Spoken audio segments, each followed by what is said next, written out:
Good morning বন্ধুরা, SR ব্লগে সবাইকে স্বাগত জানিয়ে আজকের ব্লগটা শুরু করছি। আর আজকে দেখো সকাল সকাল গাছে কত ফুল।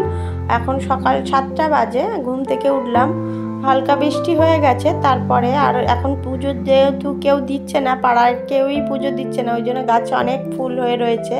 আর দেখো সকাল সকাল তরি তরকারি কেটে নিয়েছি, পেঁপে ভাজা করব আর পটল আলুর তরকারি করব। আর আগের দিন ওল শাক আর ওই ডাঁটার শাক নিয়ে এসে রেখেছে, কাঁঠালের বীজটা ছুলে ভিজিয়ে রেখেছি। আর এই যে আমার শাশুড়ি মা ওল শাকটা কেটে দিয়ে গেছেন, কেননা ওল শাকটা আমার কাটলে হাতটা একটু চুলকায়, কিরম হাতটা হয়। আর মাছ বাজার থেকে এসে গেছে, এখন বাজে সকাল 9টা বেজে গেছে। সকালের রান্নাবান্না কমপ্লিট করে ফেলেছি, পেঁপে ভাজা করেছিলাম আর পটল আলুর তরকারি করেছি, ওই দিয়েই সবাই স্কুলের জন্য রেডি হচ্ছে, ভাত খেয়ে নিয়েছে।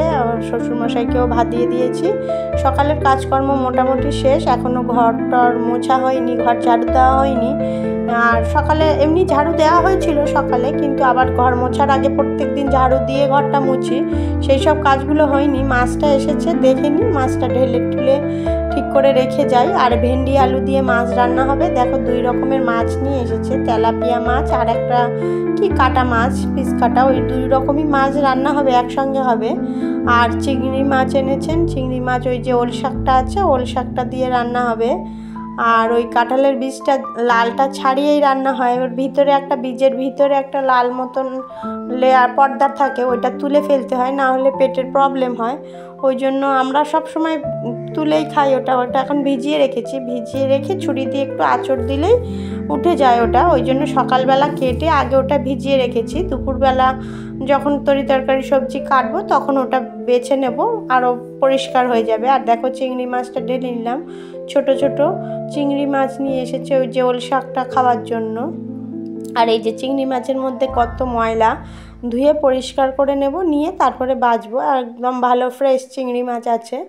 আর এই যে 2 রকমের মাছ আছে, আর মাছটা ধুয়ে বেছে পরিষ্কার করে নেব আগে, আর তারপরে আমি তরি তরকারি কাটবো, এখন দেরি আছে।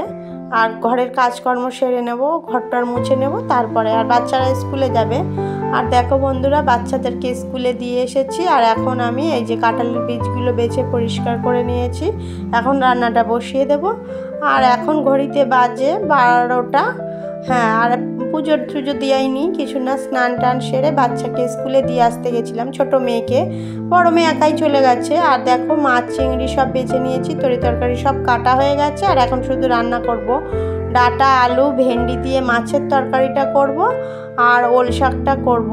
আর ভেন্ডিটা আগের দিনই আনা, ওই জন্য রাখতে পারলাম না, ডাঁটা দিয়েই করতাম, কিন্তু ভেন্ডিটা রয়েছে, ভেন্ডিটা শুকিয়ে গেলে খেতেও ভালো লাগে না, ওই জন্য। আর এই যে দেখো মাছটা ভাজা বসিয়ে দিয়েছি, সব মাছ ভেজে ফেলবো। আর ওল শাকটা ভাপিয়ে কাটা ছিল, যেহেতু ভাপাতে দিয়েছিলাম, একটু হালকা একটু ভাপিয়ে নিয়েই রান্নাটা করব। আর ভাপাতে বসিয়ে দিয়ে তরি তরকারি কেটেছিলাম বলে ওটা সিদ্ধ হয়ে গেছে, ওটা জল ঝরিয়ে রেখেছি। আর এই যে ওল শাকটা কীভাবে রান্না করি তোমাদের সাথে শেয়ার করছি।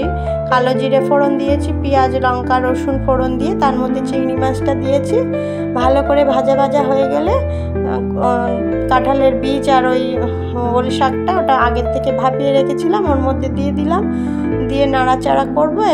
এর মধ্যে আর কিছুই না, শুধু লবণ হলুদ লঙ্কার গুঁড়ো আর একটু নামানোর সময় চিনি দেবো, আর একটু আদা গ্রেট করে দিয়েছি, আর একটু লঙ্কার গুঁড়ো দিয়েছি, ব্যাস। এইভাবেই নেড়ে ছেড়ে জলটা শুকিয়ে গেলে হয়ে যাবে। আর একটু যেন জলটা শুকিয়ে যায়, কেননা এগুলো একটু গলা লাগার ব্যাপার থাকে অনেক সময়। আর ওর জন্য একটু আটাও দিয়েছিলাম, দিয়ে আটা দিয়ে একটু শুকনোটা করে নিয়েছিলাম। খেতে কিন্তু দারুণ হয়েছিল, টেস্ট হয়েছিল। আমি এগুলো খেলে আমার সাধারণত গলা একটু কীরকম ধরে, ওই জন্য আমার অতটা ভালো লাগে না, কিন্তু আমি ভালো খাই এগুলো, শাক পাতা সব জিনিসই ভালো লাগে। আর এটা রান্না হয়ে গেছে, এখন নামিয়ে নেব। আর কিছু মাছ ভাজা বাকি রয়েছে, মাছ ভাজছি। আর মোটামুটি এটা রান্না হয়ে গেছে। আর পাশে আমার ননদ এসেছিল, কথা বলছিল, তার সাথেই কথা বলছিলাম। বাচ্চারা তো সবাই স্কুলে গেছে। আর এই যে দেখো মাছগুলো ভেজে নিচ্ছি, সব মাছ ভাজা হয়ে গেলে রান্নাটা হয়ে যাবে। আমার আজকে আর সেরকম কিছুই রান্না নয়, 2 রকমই তরকারি, কিন্তু কাটতে কুটতে অনেকটাই সময় লেগে গেছে। রান্না করতে তো আর বেশি সময় লাগে না, যেগুলো জোগাড় করতেই বেশি সময় লাগে। আর এই যে দেখো আমার মাছটা ভাজা কমপ্লিট। আর আমার মেয়ে যেহেতু মাছ বা এইসব তরকারি খায় না, ওর জন্য আর আজকে অনেকটা সময় হয়ে গেছে বলে ওর জন্য আলাদা তরকারি করতে পারিনি। ওর একটু ডিম ভেজে দেবো, পাঁপড় টাপড় ভেজে দেবো, ওই দিয়েই ভাত খেয়ে নেবে। আর দেখো আমার এই যে রান্না, এই মাছ ভাজাগুলো সব হয়ে গেছে।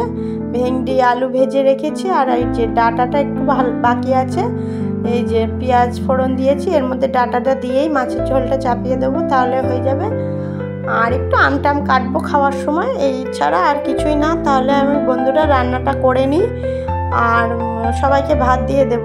রান্না হয়ে গেলে সবাইকে ভাত দিয়ে দেবো, আমার হাজব্যান্ডের জন্য ভাতটা নিয়ে যাব।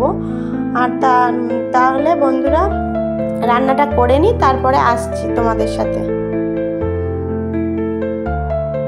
আর এই যে দেখো বন্ধুরা আমার রান্না কমপ্লিট। ওল শাক হয়ে গেছে, ভেন্ডি আলু ডাঁটা দিয়ে মাছের ঝোল, আর ওর মধ্যে মাছটা নিচে পড়েছে। তাহলে টাটা বন্ধুরা, এই